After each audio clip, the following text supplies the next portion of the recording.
The sea was steel gray at dawn, rolling in slow swells beneath a January sky. Inside a landing craft, a young British infantryman gripped his rifle as the chill of the Mediterranean wind cut through his greatcoat.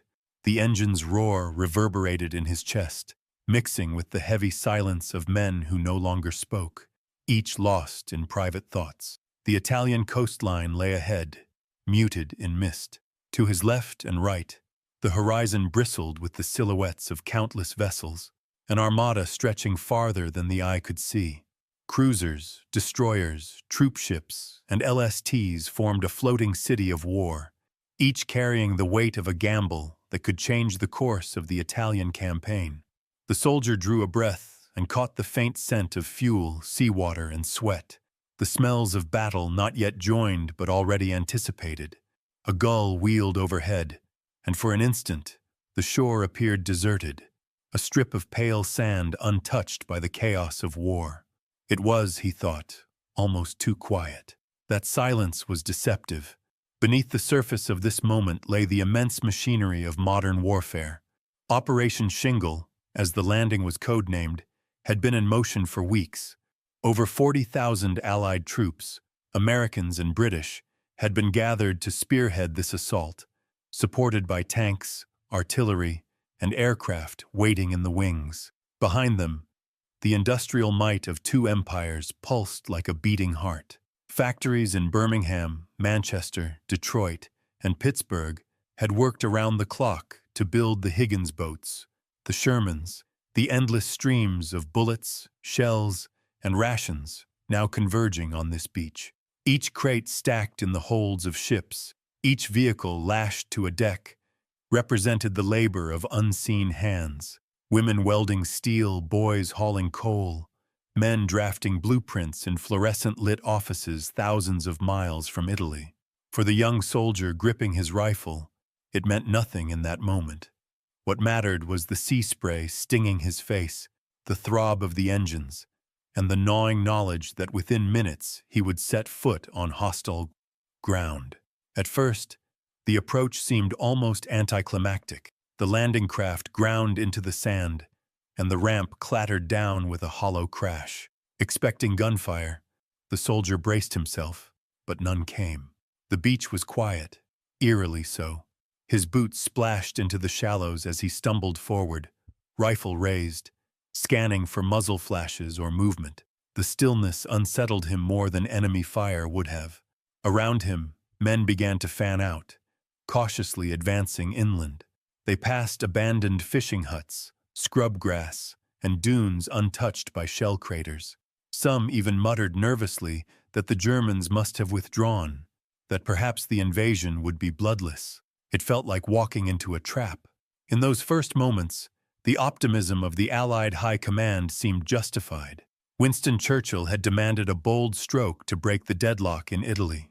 The Gustav Line, anchored by the monastery at Monte Cassino, had resisted assault after assault, costing thousands of Allied lives. A landing behind German lines at Anzio, only 30 miles from Rome, promised to cut the enemy's communications, force a retreat, and deliver the eternal city into Allied hands. If it worked, it could shorten the Italian campaign by months, perhaps even open the road into southern Germany itself. For Churchill, who spoke of hurling a wildcat onto the shore, Anzio was meant to be audacious, decisive, and dramatic.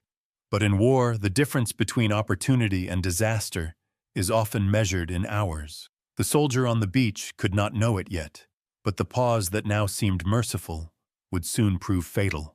Instead of driving inland, instead of racing to seize the Alban Hills and block German reinforcements, the landing force began to dig in.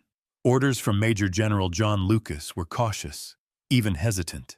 He feared overextending his men, feared a German counterattack that could push them back into the sea, and so precious time slipped away. Trucks rumbled ashore. Engineers laid roads and depots, and men dug foxholes in the sand, waiting for an enemy that had not yet arrived. The German Field Marshal Albert Kesselring, overseeing the defense of Italy, seized that delay like a gift from the gods of war. Within hours, The illusion of calm cracked. The distant rumble of artillery echoed from the hills. Reconnaissance planes buzzed overhead, their black crosses glinting against the morning light. Then came the first shells, shrieking into the beachhead with terrifying precision. Men who had joked nervously moments before now hurled themselves into the sand as explosions tore through supply dumps and shattered vehicles. The young soldier pressed his face into the earth, ears ringing, the taste of grit filling his mouth. Around him, cries for medics rose above the thunder, and the sea, once placid, now churned with smoke and fire. As the day wore on, the scale of the battle revealed itself. The Germans had not abandoned the field. They had prepared to crush the landing. Panzer divisions began to converge on Anzio from every direction, and artillery from the Alban Hills rained relentless destruction. The beachhead became a cauldron. Ships offshore fired broadside after broadside, their salvos shaking the sea, but still the German fire intensified. Men huddled in hastily dug trenches, their world reduced to mud, blood, and shrapnel. The calm of dawn seemed like a cruel memory now, erased by the shrieking shells and the sight of comrades torn apart beside them. By evening, the waterline was littered with wreckage, burned-out landing craft, twisted metal, bodies carried in by the tide. Survivors spoke of the sea itself running red, stained by the lives lost in a single day. 5,000 Allied troops would perish in the battle that followed, their sacrifice sealed in the sands of Anzio. For the young British infantryman who had stepped onto the beach that morning, the day had transformed from quiet anticipation into a nightmare he would never forget. His heartbeat, once quickened by fear of the unknown, now pounded only with the raw instinct to survive. The Battle of Anzio had begun not with triumph, but with a deception, the silence of the shore, concealing the storm to come. It was a silence that cost the Allies dearly, a hesitation that allowed their enemy to gather strength. As night fell on January 22, 1944, the beaches of Anzio were no longer empty, no longer quiet. They had become a killing ground, a place where dreams of swift victory drowned in blood and smoke. And in that transformation lay the grim truth of modern war, that even the most carefully planned gambles can end not in glory, but in carnage. The bells of Rome tolled faintly through the mist of late summer 1943, echoing over piazzas where German boots now struck the cobblestones with mechanical rhythm. The Eternal City, once the beating heart of Mussolini's fascist dream, was suddenly a city under occupation. Shopkeepers lowered their shutters as Wehrmacht convoys rumbled past. On the banks of the Tiber, statues that had stood since the Caesars watched silently as armored vehicles trundled through narrow streets, their iron tracks grinding against the stones of antiquity. Rome had survived empires, popes, and revolutions, but now it bent beneath a new power, the shadow of Hitler's Reich. And just beyond its outskirts, 30 miles to the south, the coastal plain of Anzio lay quiet, a stretch of marshland and dunes that in months would be transformed into a battlefield. For the Allies, Rome represented not only a city of immense symbolic weight, but the promise of a breakthrough that could alter the entire course of the war in southern Europe. The collapse of Mussolini's regime in July 1943 had not brought the liberation many Italians hoped for.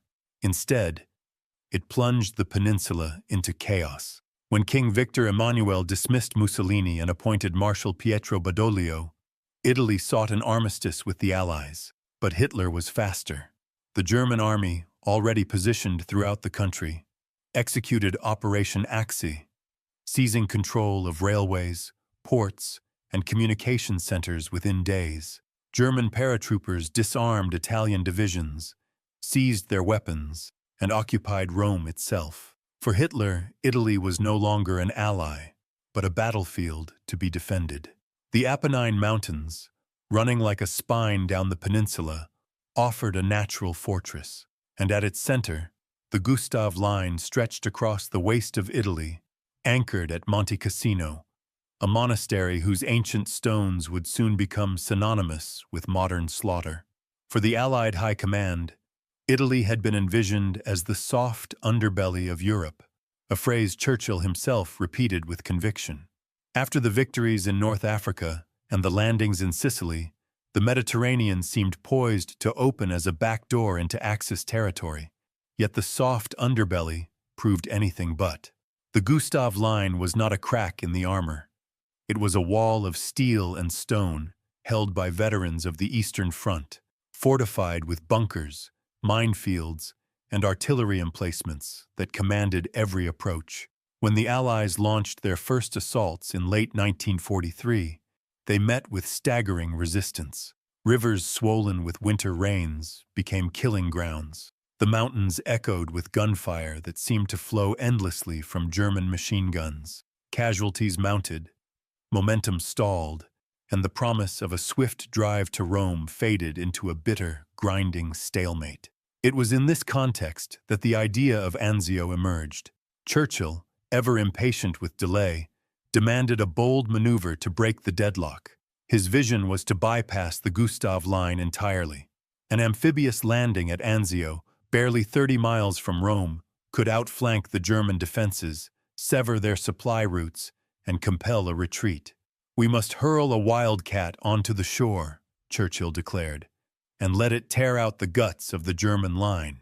The gamble was enormous, but to Churchill, so was the potential reward. Rome was more than a city. It was a prize of political, spiritual, and psychological importance. Its capture would shatter German prestige, rally the Italian populace, and prove to the world that Axis power in Europe was cracking. But not all shared his enthusiasm. In Washington, General Dwight D. Eisenhower, soon to take command of Operation Overlord in France, weighed resources carefully.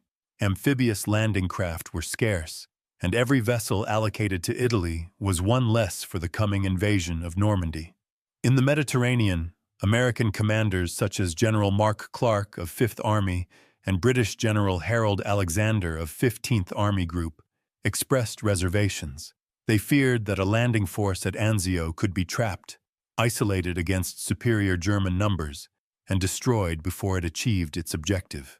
Yet Churchill pressed his case with characteristic vigor, and gradually, the plan, codenamed Operation Shingle, took shape. Across the lines, in the German High Command, Albert Kesselring studied his maps with the patience of a chess master. A veteran of the Luftwaffe, Kesselring had been entrusted with the defense of Italy by Hitler himself. His reputation was one of flexibility and cunning. Where others saw the Apennines as a hindrance, Kesselring saw opportunity. He transformed rivers into barriers, towns into fortresses, and every ridge into a defensive strongpoint. By late 1943, he had orchestrated a defense that forced the Allies to fight for every inch of ground. Yet Kesselring was no fool. He knew the Allies would seek to outflank his Gustav Line. Reports of Allied naval buildups in Naples and Taranto suggested that a landing was imminent. He could not know exactly where, but he prepared for every possibility. The plains near Anzio were lightly held at first, but he positioned reserves within striking distance, ready to descend upon any Allied incursion with brutal speed. Meanwhile, Adolf Hitler himself took a personal interest in Italy. Rome was not merely a military objective, it was a symbol. To Hitler, allowing Rome to fall would be a humiliation too great to bear. He ordered Kesselring to hold the capital at all costs. Even as the Eastern Front bled men and materiel in the struggle against the Red Army, Hitler insisted that divisions be maintained in Italy, divisions that might have been more urgently needed elsewhere. His obsession with prestige, his fear of political collapse in the Axis heartlands, compelled him to defend Rome as if it were Berlin itself. As winter deepened, the soldiers on both sides endured mud, frost, and unrelenting hardship. At Monte Cassino, the Allies hurled themselves repeatedly against the Gustav Line, only to be repelled with staggering losses. By January 1944, it was clear that no frontal assault would break the German defenses quickly enough. Anzio was no longer a daring suggestion. It was a necessity. The gamble Churchill had proposed now became the only path to progress. In the planning rooms of Allied headquarters, the debate shifted from whether to strike to how it could be done, and whether the risks were worth the potential prize. Thus, Anzio took on its fatal allure. 30 miles of road separated its beaches from Rome, a distance that could be covered in a day if the landing force moved swiftly. The terrain seemed favorable, flat coastal plains leading into the Alban Hills, a natural highway to the capital. Yet that same terrain also left the beachhead exposed, surrounded by high ground from which German artillery could dominate. The planners knew the dangers, but they pressed on, driven by the urgency of breaking the stalemate. To delay was to bleed men pointlessly at casino. To act was to gamble with tens of thousands of lives on a single throw. As Allied convoys assembled and generals debated, the stakes could not have been higher. For Churchill, Anzio represented the chance to redeem his vision of Italy as the soft underbelly of Europe. For Kesselring, it was the opportunity to trap and annihilate an invading force, to write a chapter of German triumph on Italian soil. For Hitler, it was a matter of prestige and power, to show the world that the Reich would not yield the eternal city without exacting a terrible price. And for the men who would soon cross the sea in steel landing craft, it was the beginning of an ordeal they could scarcely imagine. The beaches of Anzio were quiet for now, but the shadow of Rome hung over them like a storm. The clash that was coming would not only decide the fate of a campaign, it would etch its horror into history as one of the most costly gambles of the war. ChatGPT said, "In the winter ports of southern Italy, the air reeked of oil, salt, and exhaust. Dock workers moved with frantic urgency beneath the dim glow of floodlights, their breath steaming in the cold night, as cranes lifted crates of ammunition and rations onto waiting ships.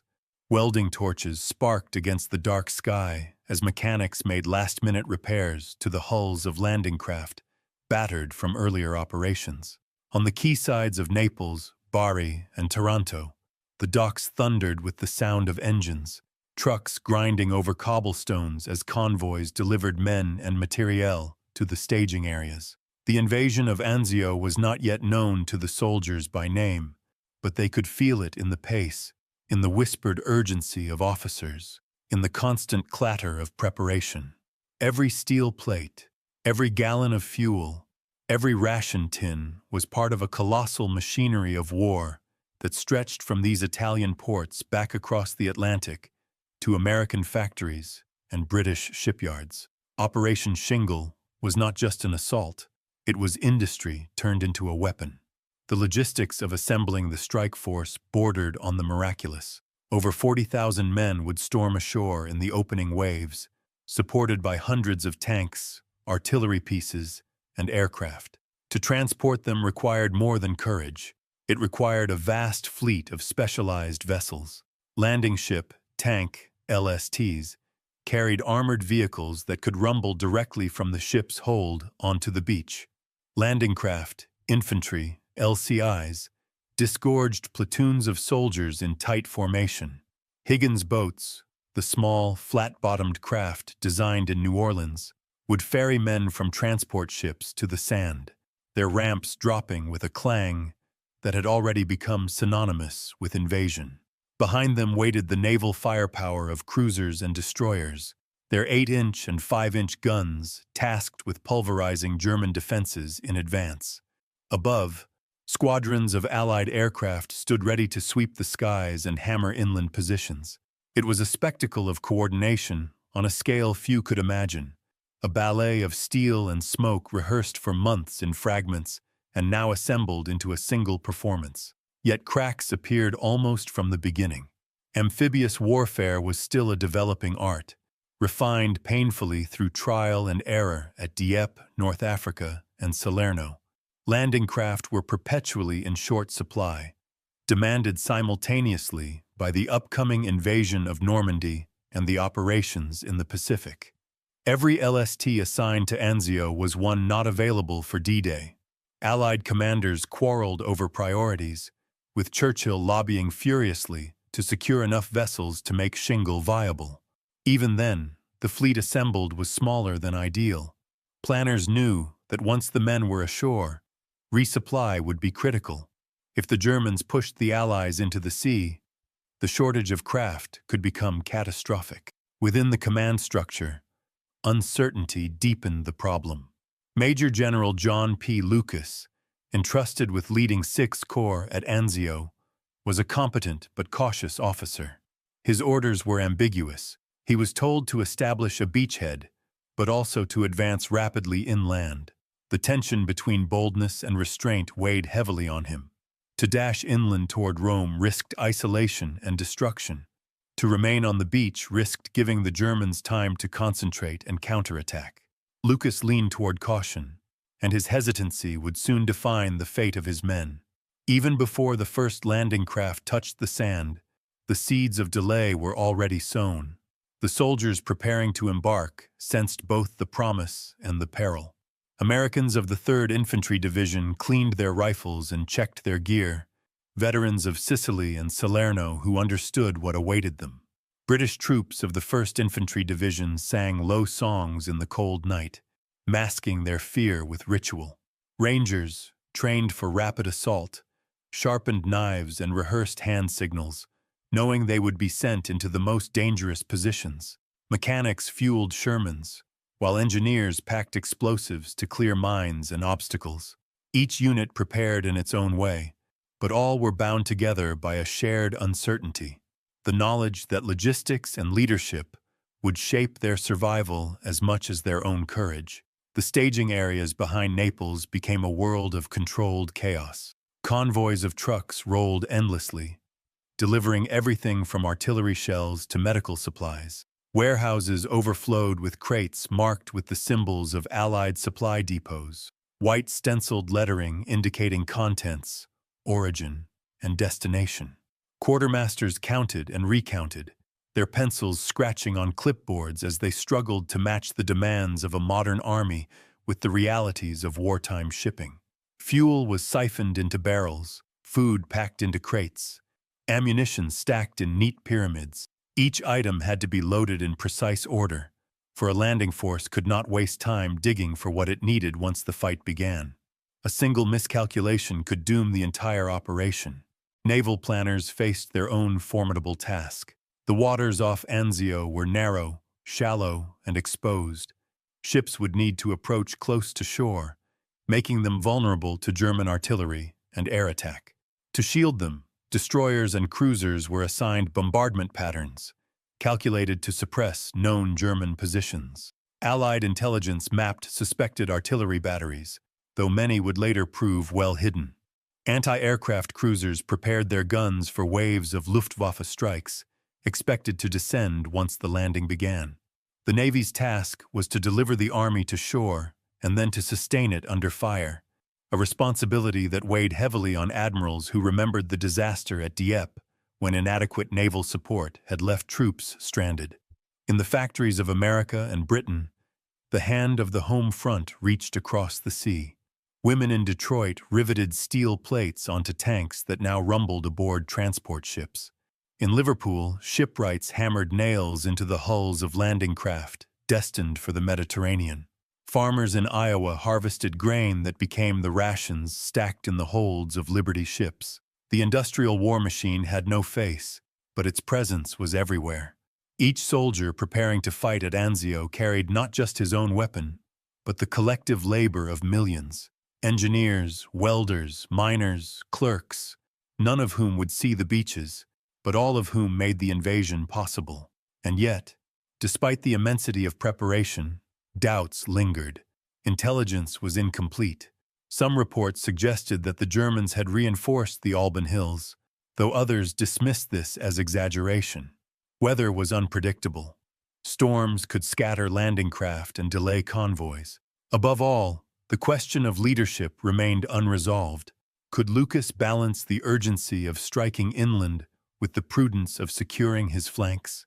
Would the gamble Churchill demanded pay off, or would the force at Anzio find itself trapped?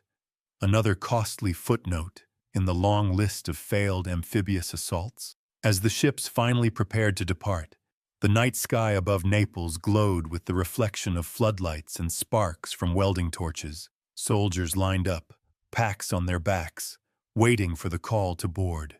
The rumble of engines shook the harbor as convoys slipped out into the dark sea, their wakes churning white under the moon. Operation Shingle was in motion, a vast enterprise of steel, smoke, and supply, born of necessity and driven by hope. But beneath the surface of precision and preparation lay fragility.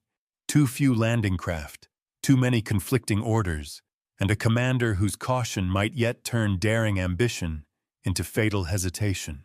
The gamble was cast, and as the fleet sailed north toward Anzio, the outcome remained shrouded in uncertainty, as thin and shifting as the mist that clung to the Italian coast. The gray dawn lifted over the Tyrrhenian Sea on January 22, 1944, revealing a vast armada lying just off the Italian coast. The horizon seemed stitched with ships, their dark outlines shrouded in mist. Engines growled, ramps clanged open, and the first waves of Allied troops surged forward. Boots splashed through icy water as men stumbled onto the sand, rifles clutched tight, expecting at any moment the crack of enemy fire. Yet the only sound was the wind rushing across the dunes. Soldiers blinked in disbelief. The beach was deserted. No barbed wire, no minefields, no machine gun fire cutting them down. The landing at Anzio had begun with eerie ease, so smooth that some believed the Germans had abandoned the field entirely. The first hours carried a strange, almost dreamlike quality. British infantry marched inland in orderly files, boots crunching on gravel roads. American Rangers fanned through empty villages, finding only overturned carts, abandoned huts, and silence. Engineers unloaded jeeps and bulldozers from landing craft and began carving tracks into the sand. Radio operators called back to headquarters. No opposition. For soldiers hardened by Sicily and Salerno, it felt unreal. They whispered that perhaps the war had finally given them a gift, a bloodless entry toward Rome. Even General Lucas, watching from the command ship, felt the absence of resistance but remained cautious. He ordered his men to secure the beachhead first, to dig in before venturing toward the capital. That caution, born of prudence, would soon prove fatal. As hours passed, the Allies failed to exploit the opening. The Alban Hills loomed only a short drive inland, their ridges dominating the coastal plain. Had they been seized immediately, the Germans would have been denied the high ground. Instead, Allied troops dug foxholes along the beach and established depots, building a fortress rather than launching a thrust. Lucas later admitted his hesitation, confessing that he feared being a dead general more than a bold one. Yet every moment of delay granted Field Marshal Albert Kesselring the one resource he needed most: time. Kesselring reacted with characteristic swiftness. Reports of the landings reached him within hours, and he grasped their significance instantly. Anzio threatened the very survival of the Gustav Line, and through it, the defense of Rome. He issued orders with icy calm. All available divisions were to converge on the plain. Panzers rolled south from northern Italy. Infantry boarded trucks and trains, and artillery units scrambled to the Alban Hills. What had been a quiet landing zone in the morning became, by afternoon, the focus of a tightening German net. By midday, the illusion of calm shattered. Reconnaissance aircraft droned overhead, their black crosses stark against the pale sky. Then came the first shells, whistling down with bone-shaking force. Explosions tore through the sand, hurling men and equipment into the air. The beachhead, once so still, erupted into chaos. Soldiers dove for cover, pressing themselves into shallow ditches as shrapnel hissed across the shoreline. Supply dumps burst into flames, smoke billowing into the sky. The dream of a bloodless entry collapsed in fire and noise. Survivors remembered the sound most vividly: the whistle of incoming rounds, the gut punch of impact, the cries of men caught in the blast. Some called it the Anzio Express, shells fired from long-range railway guns hidden in the hills. Others recalled the shrieking dive of Stuka bombers, their sirens howling as they plummeted toward the beach. One ranger later wrote that the ground shook so violently, it felt as if the sea itself were breaking apart. Foxholes flooded with seawater and blood alike as men clawed desperately for cover. The resistance grew hour by hour. German panzers appeared at the edge of villages inland, their guns swiveling to rake advancing infantry. Patrols sent forward to probe the roads toward Rome stumbled into ambushes, their casualties mounting. For those still on the beach, the sky became a gauntlet. Luftwaffe bombers screamed down in waves, their payloads splintering landing craft and igniting fuel depots. Anti-aircraft gunners on Allied ships blazed away, filling the heavens with black puffs of flak. But still the planes came, relentless. By late afternoon, the beach resembled a battlefield from an older war. Trenches carved into sand became lifelines. Men crouched shoulder to shoulder, waiting for the next barrage, smoking cigarettes with trembling hands. Medics crawled across open ground to tend the wounded, dragging bodies through mud and seawater. The dead lay where they had fallen, covered hastily with blankets or left exposed, faces pale against the dark sand. Those still alive clung to their rifles, their eyes fixed inland where smoke rose in thick columns from burning farms and villages. Night fell at last, cloaking the beach in uneasy darkness. Fires still burned, casting flickering light over wrecked jeeps and shattered landing craft. The moans of the wounded drifted across the shoreline, mingling with the distant rumble of German guns. Soldiers lay awake in their foxholes, their ears ringing, their nerves stretched taut. The chance for a swift march to Rome had vanished. The Allies had landed successfully, but their foothold was already under siege. The first day at Anzio had begun with silence and ended in fire, and for the men trapped on that narrow strip of coast, it was clear. The real battle was only just beginning. Rain hammered down on the Anzio plain, turning foxholes into cesspools of mud and despair. A young American private crouched in the waterlogged trench, his uniform soaked through, his rifle slick with grime. Around him, rats scurried across the sandbags, feeding on scraps left from field rations, and at times, gnawing at the fallen who could not be buried quickly enough. Above the din of the storm came a deeper, more terrible sound, the long, rising shriek of incoming artillery. Every man in the line knew its voice. The Anzio Express, a massive German railway gun hidden in the hills. Its shells screamed through the sky and exploded with an earth-shattering roar, hurling mud, shrapnel, and bodies in every direction. The private pressed himself deeper into the muck, whispering a prayer, waiting for the blast to pass. At Anzio there was no safe place, not even beneath the ground. The beachhead had become a prison. From the end of January through the spring of 1944, the Allies endured a siege unlike anything they had expected. Instead of a rapid thrust to Rome, they found themselves trapped in a shallow pocket along the coast, exposed on all sides to German firepower. Kesselring's forces, reinforced by divisions stripped from other fronts, encircled the plain with artillery, mortars, and tanks. Every road leading inland was under observation. Every supply dump was within range. Soldiers spoke of living like moles, burrowing into the earth to survive, digging elaborate trench systems and bunkers that filled with water whenever it rained. Weeks passed with no movement, but the endless cycle of bombardment, counterattack, and the desperate effort to hold the line. The most infamous ordeal came at Cisterna. In late January, Rangers were sent forward to probe German defenses and open a path for breakout. Nearly 800 men advanced in the darkness, moving through vineyards and ditches, only to stumble into a trap. Elite German paratroopers and armor had prepared ambush positions, waiting for them. By dawn, the Rangers were surrounded.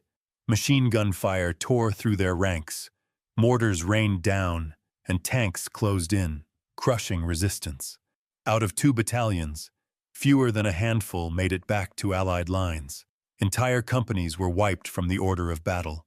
their names etched only in casualty reports. Survivors recalled Cisterna as a nightmare, friends vanishing in fire, bodies strewn in rows, the sound of German boots marching past captured comrades. The failure shattered morale and proved that breaking out of Anzio would not come easily. February brought fresh horrors. German counterattacks struck with ferocity, wave after wave of infantry supported by Tiger tanks, the heaviest armored beasts of the war. Their 88mm guns ripped through Allied Shermans, turning them into flaming wrecks.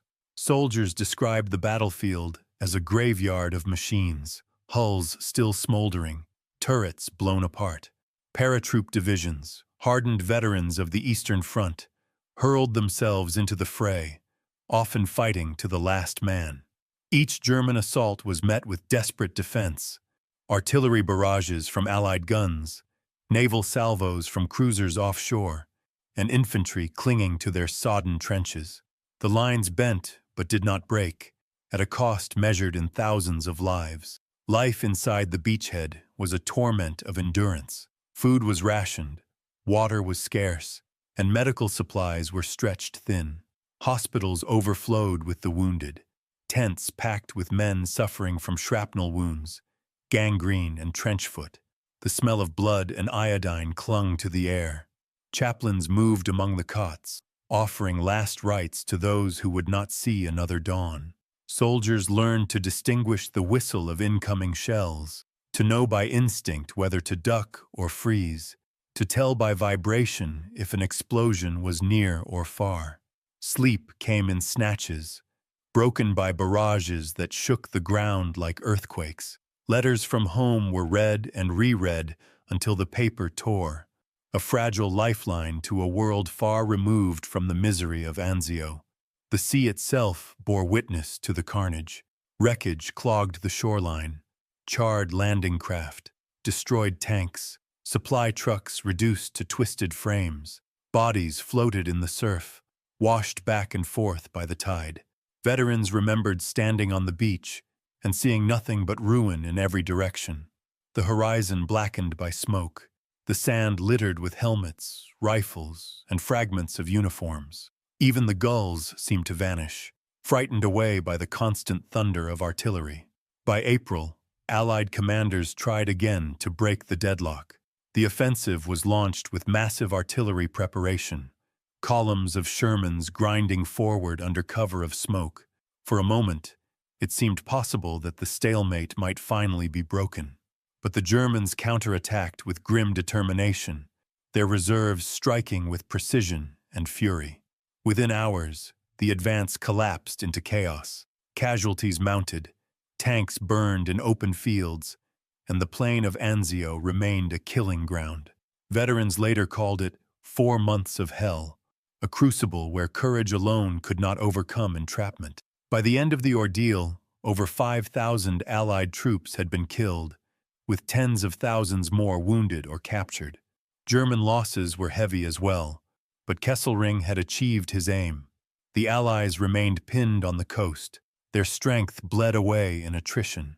The Anzio beachhead became a symbol of frustration, a reminder that even the mightiest armies could be humbled when bold strategy collided with brutal reality. For the men who survived, it was an experience etched forever into memory. The endless shelling of the Anzio Express, the rain-filled trenches, the sight of comrades falling day after day. And still, through exhaustion and despair, the Allies held. They endured, clinging to that narrow strip of coast, waiting for the chance to break free. In the crucible of Anzio, the price of hesitation and the fury of resistance fused into one terrible truth. Liberation would not come swiftly, nor without sacrifice measured in blood and endurance.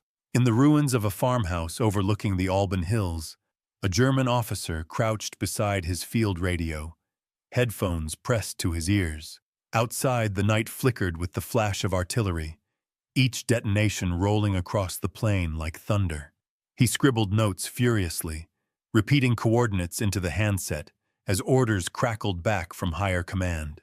Trucks rumbled past on the road behind him, headlights covered, carrying fresh troops toward the front.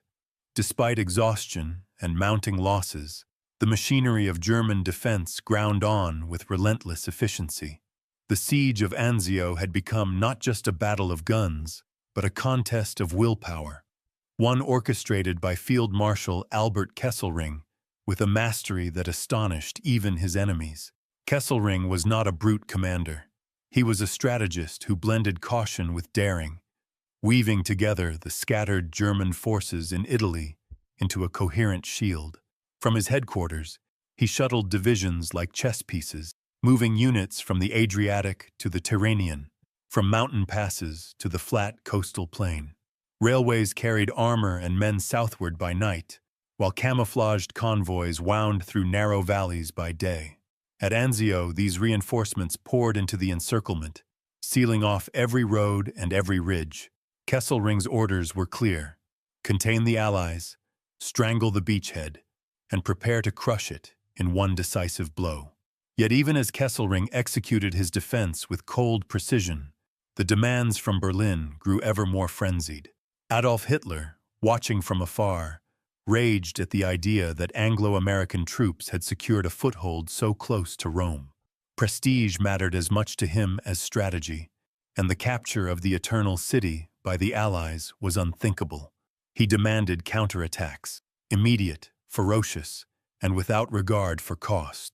"Drive them into the sea," he thundered, issuing orders that condemned thousands of German soldiers to futile assaults. Entire divisions were hurled against fortified Allied lines, only to be repelled by artillery and naval gunfire. Losses mounted, but Hitler's fury brooked no hesitation. Every day that the Allies clung to Anzio was, in his mind, a humiliation that had to be erased with blood. For the German infantryman, this meant endless marches, sleepless nights, and attacks that bordered on suicide. Men who had fought in Russia or France now found themselves storming muddy trenches under the roar of Allied naval shells, the ground erupting around them as battleships offshore unleashed their heavy guns. Hunger gnawed at them. Supplies were thin, rations meager, and the winter cold cut through their thin greatcoats. Still, they pressed forward, driven by orders, discipline, and the knowledge that retreat meant dishonor, or worse, a firing squad. The fields and villages around Anzio became killing grounds, where entire companies vanished in fire and smoke. Survivors remembered little but exhaustion and the endless thunder of artillery that shook the earth day and night. On the Allied side, frustration deepened into bitterness. Soldiers huddled in waterlogged trenches listened to the German barrages with clenched jaws, wondering when relief would come. They watched German counterattacks roll toward them, waves of men and steel, and asked why their own commanders hesitated to strike back decisively. Each failed breakout attempt, each day of waiting, eroded morale.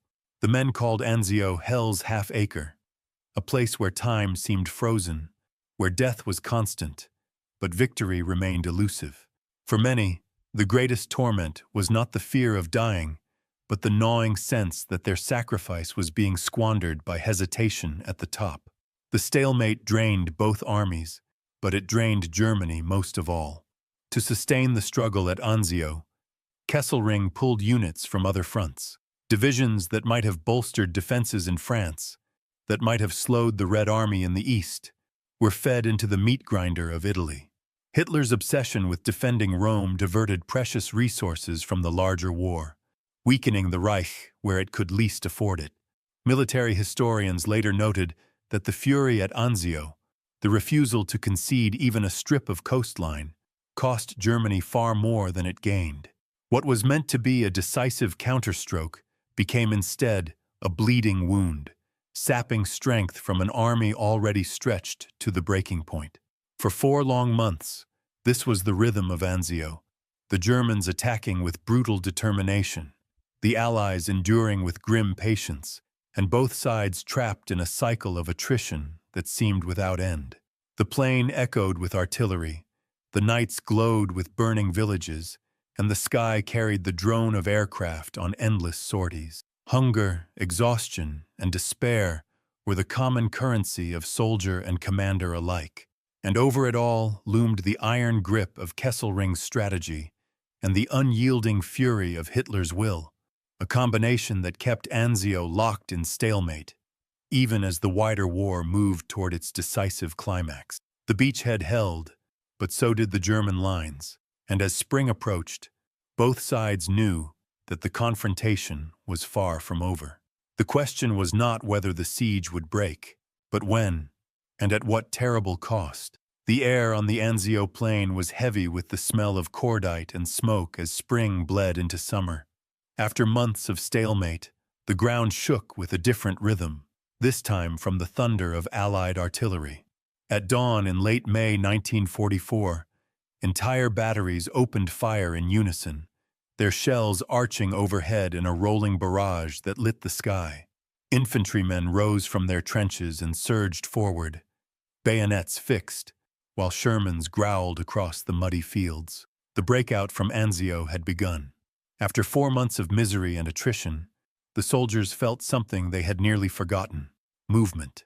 The tide was shifting, though at a cost that no one could ignore. The Allied push was relentless. Day after day, divisions clawed their way inland, driving through villages reduced to rubble and fields scarred by shell craters. The Germans resisted fiercely, contesting every road, every hedgerow, every rise of ground. Tiger tanks prowled the approaches, their armor shrugging off hits that would have destroyed lesser machines. Paratroopers and panzer grenadiers counterattacked again and again, forcing the Allies to fight for every yard. But the sheer weight of men, tanks, and firepower told in the end. Coordinated airstrikes pounded German positions, naval guns added their thunder from offshore, and fresh divisions arriving from Naples reinforced the assault. Slowly, painfully, the noose that had bound the beachhead for months began to loosen. By early June, the road to Rome lay open. On June 4th, American patrols entered the Eternal City, greeted cautiously at first by civilians who had lived under occupation for nearly a year. Crowds soon gathered, waving flags, weeping, and offering flowers. Rome had fallen, the first Axis capital to be liberated in the war. To the world, it was a moment of triumph, broadcast in headlines and newsreels. For Winston Churchill, it was vindication of the gamble he had fought so hard to make. Yet for the men of Anzio, the feeling was far more complex. They had won Rome, but the price had been staggering. The breakout had cost thousands more lives on top of the losses already endured in the beachhead. Entire units had been bled white, companies reduced to handfuls of survivors. The American Rangers, who had gone into Cisterna with pride and confidence, existed now only as a shattered remnant. British infantry divisions, hardened by years of war, left their dead scattered across the plain. By the end, more than 5,000 Allied soldiers lay buried in Italian soil, with tens of thousands wounded or missing. Rome's liberation could not erase the memories of mud-filled trenches, the whistle of the Anzio Express, or the friends who never walked off the beaches. Worse still, the strategic prize was not what it could have been. General Mark Clark, commanding Fifth Army, chose to pivot his forces toward capturing Rome itself rather than cutting off the German 10th Army retreating from the Gustav Line. The decision allowed Kesselring's divisions to withdraw in good order, regrouping north of the city. The opportunity to trap and destroy a major portion of German forces in Italy slipped away. To some historians, it was a squandered chance that prolonged the Italian campaign for another brutal year. For veterans, it deepened the bitterness. Victory achieved, but incomplete. Anzio thus became etched not as a tale of triumph, but as a grim parable of miscalculation. The bravery of the soldiers could not be questioned. Their endurance had been extraordinary. Yet hesitation at the start, conflicting orders, and cautious leadership had turned what might have been a lightning strike into a prolonged siege. The men remembered not only the liberation of Rome, but the long months of fear and futility that preceded it. In their letters and memoirs, Anzio was recalled with a tone not of glory, but of haunting tragedy. And yet, even in its failure, Anzio shaped the war. The ordeal hardened Allied soldiers, teaching lessons about coordination, command, and the brutal realities of modern warfare. It drained German resources at a critical moment, divisions that might otherwise have been thrown into Normandy or the Eastern Front. It revealed the cost of hesitation and the resilience of men who endured when every instinct told them to break. In this way, Anzio's legacy was both painful and profound, a reminder that war's victories are rarely clean and its sacrifices never small. As the camera fades on the beaches today, they lie silent, waves lapping gently at the sand.